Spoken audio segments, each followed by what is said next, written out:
ओम शांति। आज बाबा के 18 अगस्त 2020 की साकार मधुरवाह वाक्य है। आज बाबा ने विशेष रूप से समझाया है, बच्चे बाबा को याद करने की एक लगन होनी चाहिए। सतो प्रधान अवस्था बनानी है तो बाबा की एक लगन लगा के रखो। सिर्फ बाबा को याद करना है तो याद का पुरुषार्थ करना है, याद का चार्ट रखना है। कई बच्चे बैठते हैं बाबा को याद करने के लिए, लेकिन बुद्धि कहीं बाहर भटकती रहती है। अगर बुद्धि बाहर भटक रही है तो वातावरण खराब हो जाता है। इसलिए अटेंशन रखना है कि बाबा की याद में और कोई याद ना आए। बाबा ने कहा, लोग अपनी बाजू में नाम लिखवा लेते हैं कि बाबा की याद रहे, लेकिन यह याद रखना है कि मैं एक आत्मा हूँ, मुझे बाबा से वर्षा लेना है। और बहुत अच्छी बातें कही बाबा ने कि परीक्षाओं में, समस्याओं में कभी मुरझाना नहीं चाहिए। जीवन में जब परीक्षाएं आती हैं, समस्याएं आती हैं तो हम उलझ जाते हैं। तो क्या करें, कैसे करें? बाबा ने कहा, उस समय भी कहो, वाह नज़ारा वाह, वाह ड्रामा वाह। उसमें भी मनोरंजन अनुभव करें। करेक्शन करने की बजाय बाबा से कनेक्शन करो। उस समय आपके दिल से वाह वाह निकलती रहेगी। इस तरह से आज के महावाक्यों में बाबा ने बताया कि समस्याओं में कभी विचलित ना हो, परेशान ना हो। उस समय याद करें, मैं विजयी आत्मा हूँ, वाह नज़ारा वाह। हर समस्या से सीख कर आगे बढ़ने का संकल्प करें। अब सुनते हैं मुरली को विस्तार से। मीठे बच्चे, अपनी सतो प्रधान तकदीर बनाने के लिए याद में रहने का खूब पुरुषार्थ करो। सदा याद में रहे, मैं आत्मा हूँ, बाप से पूरा वर्षा लेना है। प्रश्न है, बच्चों को याद का चार्ट रखना मुश्किल क्यों लगता है? उत्तर है, क्योंकि कई बच्चे याद को यथार्थ समझते ही नहीं हैं। बैठते हैं याद में और बुद्धि बाहर भटकती है, शांत नहीं होती है। वह फिर वायुमंडल को खराब करते हैं। याद करते ही नहीं तो चार्ट फिर कैसे लिखें? अगर कोई झूठ लिखते हैं तो बहुत दंड पड़ जाता है। सच्चे बाप को सच बताना पड़े। गीत है, तकदीर जगा कर आई हूँ। ओम शांति। रूहानी बच्चों को फिर भी रूहानी बाप रोज़ रोज़ समझाते हैं कि जितना हो सके देही अभिमानी बनो, अपने को आत्मा निश्चय करो और बाप को याद करो, क्योंकि तुम जानते हो हम उस बेहद के बाप से बेहद सुख की तकदीर बनाने आए हैं, तो ज़रूर बाप को याद करना पड़े। पवित्र सतो प्रधान बनने बिगैर सतो प्रधान तकदीर बना नहीं सकते हैं। यह तो अच्छी रीत याद करो। मूल बात है ही एक, यह तो अपने पास लिख दो। वहाँ पर लिख सकते हो, तुम भी लिख दो, हम आत्मा हैं, बेहद के बाप से हम वर्षा ले रहे हैं, क्योंकि माया भुला देती है। इसलिए लिखा हुआ होगा तो घड़ी घड़ी याद रहेगा। मनुष्य ओम का व कृष्ण आदि का चित्र भी लगाते हैं याद के लिए। यह तो है नए नए याद करने के तरीके। यह सिर्फ बेहद का बाप ही समझाते हैं। इस समझने से तुम सौभाग्यशाली तो क्या पद्मा पदम भाग्यशाली बनते हो। बाप को ना जानने के कारण, याद ना करने के कारण कंगाल बन गए हो। एक ही बाप है जो सदैव के लिए जीवन को सुखी बनाने आए हैं। भल याद भी करते हैं परंतु जानते बिल्कुल नहीं हैं। विलायत वाले भी सर्वव्यापी कहना भारतवासियों से ही सीखे हैं। भारत गिरा तो सब गिरे। भारत ही रिस्पॉन्सिबल है अपने को गिराने का और सबको गिराने का। बाबा कहते हैं, मैं भी यहाँ ही आकर भारत को स्वर्ग सचखंड बनाता हूँ। ऐसा स्वर्ग बनाने वाले को कितनी ग्लानि कर दी है, भूल गए हैं। इसलिए लिखा हुआ है यदा यदा ही।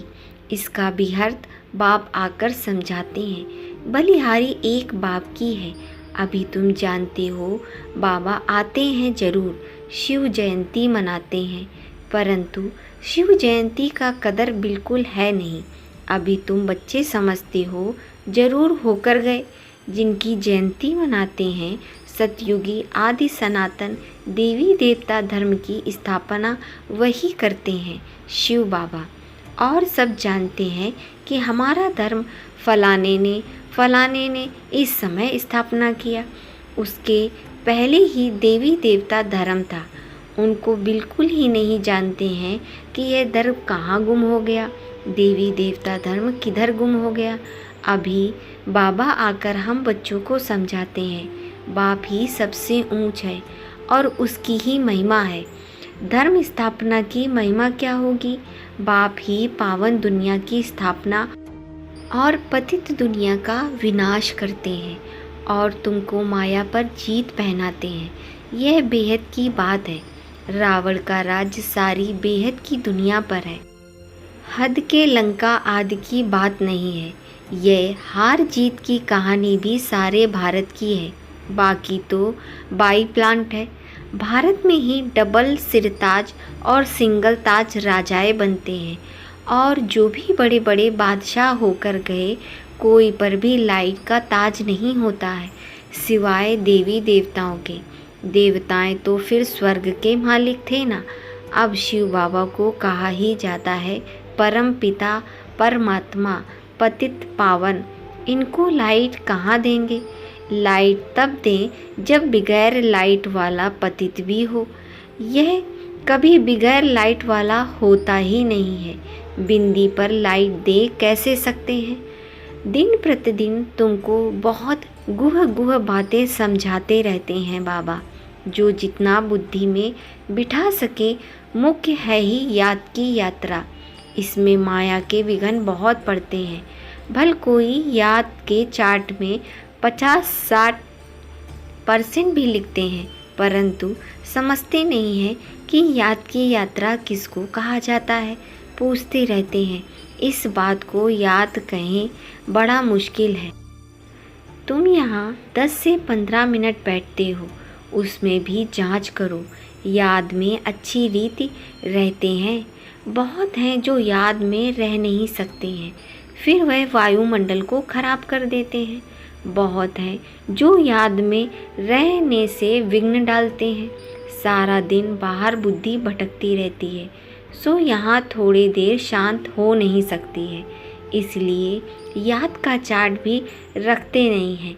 झूठ लिखने से तो और भी दंड पड़ जाते हैं। बहुत बच्चे भूल करते हैं, छिपाते हैं, सच बताते नहीं हैं। बाबा कहे और सच ना बताएं तो कितना दोष हो जाता है। कितना भी बड़ा गंदा काम किया हो तो भी सच बताने में लज्जा आएगी। अक्सर करके सब झूठ बताएंगे। झूठी माया झूठी काया है ना, एकदम देह अभिमान में आ जाते हैं। सच सुनना तो अच्छा ही है, और भी सीखेंगे। यहाँ सच बताना है।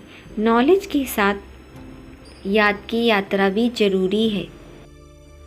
बाबा तो कहते रहते हैं किस युक्ति से हम भारत का कल्याण करें, सबको पैगाम देवें, आपस में विचार कर निकालो, लिख कर भेजो। माया ने सबको सुला दिया है। बाबा आते ही हैं जब मौत सामने होता है। अब बाप कहते हैं सबकी वानप्रस्थ अवस्था है। पढ़ो ना पढ़ो, मरना तो जरूर है। तैयारी करो या ना करो, नई दुनिया जरूर स्थापन होती है। अच्छे अच्छे बच्चे जो हैं वह अपनी तैयारी कर रहे हैं। सुदामा का भी मिसाल गाया हुआ है। चावल मुट्ठी ले आया। बाबा हमको भी महल मिलने चाहिए। है ही उनके पास चावल मुट्ठी तो क्या करेंगे। बाबा ने मम्मा का मिसाल बताया है। चावल मुट्ठी भी नहीं ले आई, फिर कितना ऊंच पद पा लिया। इसमें पैसे की तो कोई बात ही नहीं है, सिर्फ याद में रहना है और आप समान बनना है। बाबा की तो कोई की फी आदि नहीं है। समझते हैं हमारे पास पैसे पड़े हैं तो क्यों ना यज्ञ में स्वाहा कर दें। विनाश तो होना ही है, सब व्यर्थ हो जाएगा। इससे कुछ तो सफल करें। हर एक मनुष्य कुछ ना कुछ दान पुण्य आदि करते हैं। यह है पाप आत्माओं का दान पुण्य। फिर भी आपका या उसका अल्पकाल के लिए फल मिल जाता है। समझो कोई यूनिवर्सिटी कॉलेज आदि बनाते हैं, पैसे जास्ती हैं, धर्मशाला आदि बना देते हैं तो उनको मकान आदि अच्छा मिल जाएगा, परंतु फिर भी बीमारी आती तो होती है ना।